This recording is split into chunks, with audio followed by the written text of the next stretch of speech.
வணக்கம் நண்பா நண்பீஸ். நான் பண்ண போகிற என்னோட ஃபஸ்ட்டு நேச்சுரல் பாடி பில்டிங் காம்படிஷனுக்கு இன்னும் 48 நாட்கள் மட்டுமே இருக்கும் பட்சத்தில் பாடி கண்டிஷனில் எந்த விதமான முன்னேற்றமும் இல்லை. எப்படி போய் காம்படிஷனில் ப்ளேஸ் பண்ண போகிறேன்னு தெரில.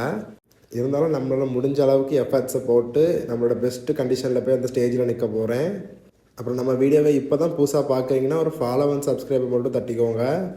அண்ட் இந்த ப்ரெப் ஒன்று எனக்கு ரொம்ப ஈஸியாக இருக்க போகிறதில்ல, ரொம்பவும் கஷ்டம் தான். ஏன்னா நான் காலேஜ் படிச்சுக்கிட்டு என்னோட நைட் ஷிஃப்ட் ஒர்க்கையும் மேனேஜ் பண்ணிக்கிட்டு இந்த ப்ரெப்பை பண்ணிக்கிட்டு இருக்கிறேன்.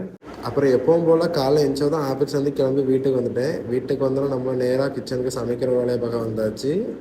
அப்புறம் சமைச்சிட்டு இருக்கும்போதே நம்மளோட கீரை கசாயத்தை போட்டு காலையிலே குடிச்சிட்டேன். அப்புறம் சமையலை முடிச்சுட்டு இன்றைக்கான ஃபஸ்ட் மீலுக்கு 5 முட்டையும் 3 கொய்யாக்காயும் சாப்பிட்டு அங்கேருந்து காலேஜுக்கு வந்துட்டேன்.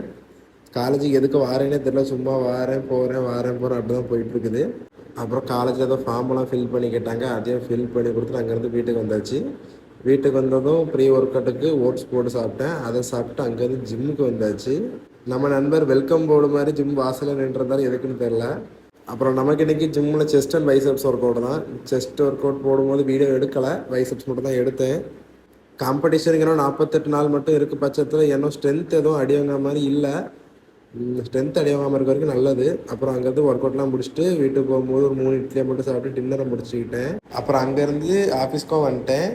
அப்புறம் நண்பா நண்பீஸ், நாளைக்கு பார்ப்போம்.